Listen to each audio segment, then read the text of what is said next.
Hi students, welcome back to my channel. ఈరోజు మనము ఈ వీడియోలో అర్థమెటిక్ ప్రోగ్రెషన్స్లోని ఎగ్జాంపుల్ 10, 11, 12ని సాల్వ్ చేద్దాం. నా ఛానల్ని కనుక మీరు ఫస్ట్ టైం విజిట్ చేసినట్లయితే ప్లీజ్ నా ఛానల్ని సబ్స్క్రైబ్ చేసుకోండి. ఎగ్జాంపుల్ 10 వచ్చి in a flower bed there are 23 rose plants in the first row, 21 in the second row, 19 in the third row and so on. There are 5 rose plants in the last row. How many rows are there in the flower bed? అంటే ఏమంటున్నారు, ఒక flower bed ఉంది, దాంట్లో ఏముంది, there are 23 rose plants in the first రో. First రోలో ఎన్ని ఉన్నాయి, 23 ఉన్నాయి ప్లాంట్స్, రోజ్ ప్లాంట్స్. తర్వాత 21 ఇన్ సెకండ్ రో. సెకండ్ రోలో ఎన్ని ఉన్నాయి, సెకండ్ రోలో 21 ఉన్నాయి. తర్వాత థర్డ్ రోలో ఎన్ని ఉన్నాయి, థర్డ్ రోలో 19 ఉన్నాయి. అలా చేసుకుంటా వెళ్ళి there are 5 rose plants in the last row. ఇక్కడ 5 ఉన్నాయంట. ఇప్పుడు చూడండి, ఫస్ట్లో 23, సెకండ్లో 21, ఫస్ట్ రోలో 23, సెకండ్ రోలో 21, థర్డ్ రోలో 19. అలా చేసుకుంటా వెళ్తే లాస్ట్ రో అదేమో తెలియదు, లాస్ట్ రోలో 5 ఉన్నాయి. ఇలా చేసుకుంటా వెళ్తే దీంట్లో ఆ లాస్ట్ రో ఎన్ని రోస్ ఉన్నాయి అంటే ఈ పర్టికులర్ బెడ్లో ఎన్ని రోస్ ఉన్నాయి, ఎన్ని రోస్ అంటే మనము లాస్ట్ ఎన్ని కనుక్కోండి. అంటే ఫస్ట్ ఇది ఏపీయా కాదా చూడాలి. అది ఏపీ అయితే దాని నుంచి మనము మెయిన్గా ఏమంటే ఇలా ఎన్ని రోస్ ఉన్నాయి, లాస్ట్లో ఉన్న రో నెంబర్ ఎంత, లాస్ట్లో ఎన్ని రోస్ ఉన్నాయి అని అడుగుతున్నారు. సో ఫస్ట్ ఇచ్చిన రోజెస్ ఉన్నాయి కదా, ఆ రోజెస్ చూడండి ఏమన్నా ఏపీని ఫామ్ చేస్తున్నాయా. ఫస్ట్ 23, తర్వాత 21, తర్వాత 19. అలా చేసుకుంటా వెళ్ళి లాస్ట్లో 5. ఒకవేళ దీన్ని A1 అనుకుందాం, దీన్ని A2 అనుకుందాం, దీన్ని A3, ఇది ఏదో తెలియదు AN.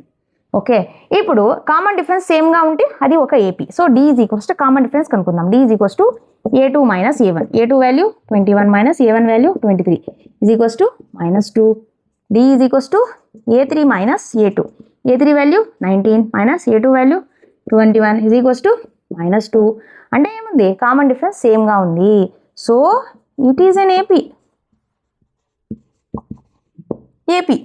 ఏపీ అయింది కాబట్టి ఇప్పుడు మనకు ఏం తెలుసు, లాస్ట్ టర్మ్ తెలుసు. లాస్ట్ టర్మ్ తెలిస్తే దాని నుంచి మనము ఎన్ కనుక్కోవచ్చు. ఎన్ కనుక్కుంటేనే అన్ని నెంబర్ ఆఫ్ రోస్ ఉన్నాయి అని అర్థం. సో ఏఎన్ తెలుసు కాబట్టి మన ఏఎన్కి ఫార్ములా ఏమి, ఏఎన్ ఈజ్ ఈక్వల్స్ టు ఎంత, 5. ఏఎన్కి ఫార్ములా ఏం మనకు, A plus N minus 1 into D is equals to 5. A ఎంత, first term of our AP. A is equals to first term of our AP ఎంత, 23. సో D వాల్యూ మనం already ఇక్కడ check చేసాం, ఎంత, -2. దీంట్లో సబ్స్టిట్యూట్ చేద్దాం. A value 23 plus N minus 1. N మనం కనుక్కోవాలి కాబట్టి అట్లే పెడదాం. N minus 1 into -2 is equals to 5. ఈ 23 రైట్ హ్యాండ్ సైడ్ పంపించేద్దాం, అది -23 అవుతుంది. So -2 into 5 into -23. N minus 1 into -2 is equals to 23లో 5 తీసేస్తే ఏమవుతుంది, -18 అవుతుంది. So N minus 1 is equals to -2ని రైట్ హ్యాండ్ సైడ్ పంపిద్దాం, అది డివైడ్ చేస్తుంది. -2, 2 cancel, 2 1s 2 9s. So N minus 1 is equals to 9. ఈ -1ని రైట్ హ్యాండ్ సైడ్ పంపించేద్దాం, అది +1 అవుతుంది. So N is equals to 10. So ఎన్ని రోస్ ఉన్నాయి ఈ రోజ్ బెడ్స్లో, 10 రోస్ ఉన్నాయి. So there are total of 10 rows in this rose bed. First ఇచ్చిన ఫ్లవర్స్ నుంచి మనము ఒక ఏపీ అని కనుక్కున్నాం. ఏపీ ఎప్పుడైతే తెలిసిందో లాస్ట్లో వాళ్ళు 5 ఫ్లవర్స్ ఉన్నాయి అన్నారు కాబట్టి అదే ఎంత టర్మ్, దాని నుంచి మనం ఎన్ కనుక్కునేసాం. ఓకే, నెక్స్ట్ క్వశ్చన్ వచ్చి example 11. Find the sum of first 22 terms of the AP 8, 3, -2, dash. అంటే ఫస్ట్ ఒక ఏపీ ఇచ్చారు, ఫస్ట్ గివెన్ ఏపీ రాసుకుందాం. Given AP 8, 3, -2, dash. దీంట్లో ఏం కనుక్కోవాలి, find the sum of first 22 terms. అంటే S22 కనుక్కోవాలి, అంతే. మనకు సమ్ ఆఫ్ n టర్మ్స్కి ఫార్ములా తెలుసు, Sn is equals to n/2 into 2a plus n minus 1 into D. ఇది కూడా n is equals to 22. So S22 is equals to 22/2 into 2 into a value 8 plus n value 22 minus 1 into D value, sorry first మనం రాయాలి ఇక్కడ, నేను మర్చిపోయాను, sorry. A is equals to ఇది A1, ఇది A2, ఇది A3. మనకి ఇక్కడ A అండ్ D వాల్యూస్ కావాలి. N value already 22. A value first term of our AP 8. D is equals to A2 minus A1. A2 value 3 minus A1 value 8. 8లో -3 పోతే -5.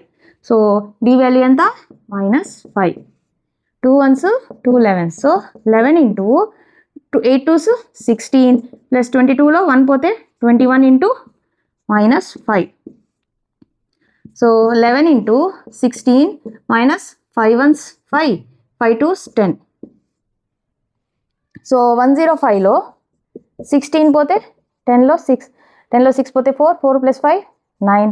ఇక్కడ already 9 ఉంటుంది. 9లో 1 పోతే 8 89. సో 11 ఇంటూ 89 ఇంటూ 11 అంటే 89 9 into 16 17 979.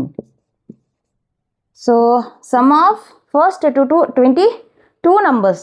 యాక్చువల్గా ఇక్కడ నేను negative sign miss చేశాను చూడండి. 16లో -105 అంటే -89. So -977. So sum of 22 numbers of this particular AP is -979. Okay, just మనము sum of n numbers formula వేసాము. ఆ సమ్ ఆఫ్ n నంబర్స్లో మనకు ఇచ్చింది యాక్చువల్గా ఏపీ కాబట్టి ఏపీ నుంచి ఏ అండ్ డి వాల్యూస్ కనుక్కున్నాం, ఆ ఫార్ములా సబ్స్టిట్యూట్ చేసి సాల్వ్ చేసాం అంతే. ఓకే, సింపుల్, ఇది సింపుల్ క్వశ్చన్. నెక్స్ట్ క్వశ్చన్ వచ్చి example 12. The sum of the first 14 terms of an AP is 1050 and its first term is 10. Find the 20th term. అంటే ఏమంటున్నారు, sum of the first 14 అంటే S14 is equals to 1050 అంట. And its first term అంటే A is equals to 10. Find 20th term A20 కనుక్కోండి అని అంటున్నారు. మనము A20 కనుక్కోవాలంటే first A20కి formula ఏమి మీకు ఆల్రెడీ తెలిసి ఉంటుంది. A20 is equals to A plus ఇక్కడికున్న నెంబర్ కంటే ఒకటి తక్కువ 19D. సో నాకు ఏ కావాలి, డి కావాలి. ఏ అయితే ఆల్రెడీ తెలుసు, డి తెలియదు కాబట్టి ఇక్కడి నుంచి నేను డి తీసుకురావచ్చు. దీనికి ఇంకొక ఫార్ములా ఏమి, a n is equals to a plus n minus 1 into d. A20 అంటే ఎన్ ప్లస్లో 20. A20 is equals to a plus 20 minus 1 into d, that is equals to a plus 19D. లేదు డైరెక్ట్గా గుర్తుందంటే ఇలా పెట్టుకోవచ్చు. సో ఫస్ట్ మనం ఏ తెలుసు, D కనుక్కోవాలి కాబట్టి S14కి ఫార్ములా ఏమి, ఫస్ట్ ఎస్ఎన్కి ఫార్ములా ఏమి ఇక్కడ రాస్తాను. ఎస్ఎన్కి formula S N is equals to n/2 into 2a plus n minus 1 into D. So ఇక్కడ S14 అన్నారు కాబట్టి n value 14. So 14/2 into 2a, A value మనకు తెలుసు 10 ప్లస్ n మైనస్ 1, n అంటే 14 మైనస్ 1 ఇంటూ డి వాల్యూ మనం కనుక్కోవాలి. Is equals to 1050. 2 1s 2 7s 7 into 2 10s 20 plus 13 into d 13D is equals to 1050. ఈ 7ని right hand side తీసుకెళ్దాం, అది divide చేస్తుంది. 20 plus 13D is equals to 1050 divided by 7. 7 1s 7 3 మిగులుతుంది. 7 5s 35 0. So 20 plus 13D is equals to 150. 13Dని left hand side పెట్టుకొని 20ని right hand side పంపించేద్దాం. 150 minus 20 అవుతుంది. 20ని రైట్ హ్యాండ్ సైడ్ పంపించేసాం. సో -20 అయింది. 13D ఈజ్ ఈక్వల్స్ టు 150లో 20 పోతే 130. D ఈజ్ ఈక్వల్స్ టు ఈ 13ని రైట్ హ్యాండ్ సైడ్ పంపించేద్దాం, అది డివైడ్ చేస్తుంది. 13 1s 13 10s. So D is equals to 10. Common difference D వచ్చేసింది. ఏ ఆల్రెడీ వాళ్ళు ఇచ్చారు 10, D ఈజ్ ఈక్వల్స్ టు కూడా 10 వచ్చింది. ఇప్పుడు A20 ఈ ఫార్ములాలో సబ్స్టిట్యూట్ చేస్తే మనకి A20 వచ్చేస్తుంది. So A20 is equals to A value ఎంత 10 ప్లస్ 19 ఇంటూ D వాల్యూ ఎంత మనం కనుక్కున్నాం 10. So 10 plus 19 into 10 190 plus 10 200. So A20 for this A20th term of this 20th term of the AP is 200. Simple, ఇది just మనము ఇచ్చిన data నుంచి solve చేసుకుని D value కనుక్కున్నాం. ఆ D value తీసుకెళ్ళి A20 ఫార్ములాలో సబ్స్టిట్యూట్ చేసాం, a and d values. Okay, అంతే స్టూడెంట్స్. ఈ వీడియోలో నేను ఇచ్చిన ఎక్స్ప్లెనేషన్ మీకు అర్థమైంది అనుకుంటున్నాను. మీకు ఏమైనా డౌట్లు ఉంటే కామెంట్ చేయండి, నేను రిప్లై చేస్తాను. నా వీడియో కనుక మీకు నచ్చినట్లయితే నా వీడియోని లైక్ చేయండి, మీ ఫ్రెండ్స్తో షేర్ చేయండి. నా ఛానల్ ప్లీజ్ సబ్స్క్రైబ్ చేసుకోండి, నన్ను సపోర్ట్ చేయండి. వీలైతే హై పాయింట్స్ కూడా ఇవ్వండి. నెక్స్ట్ వీడియోలో మళ్ళీ కలుద్దాం. Thank you.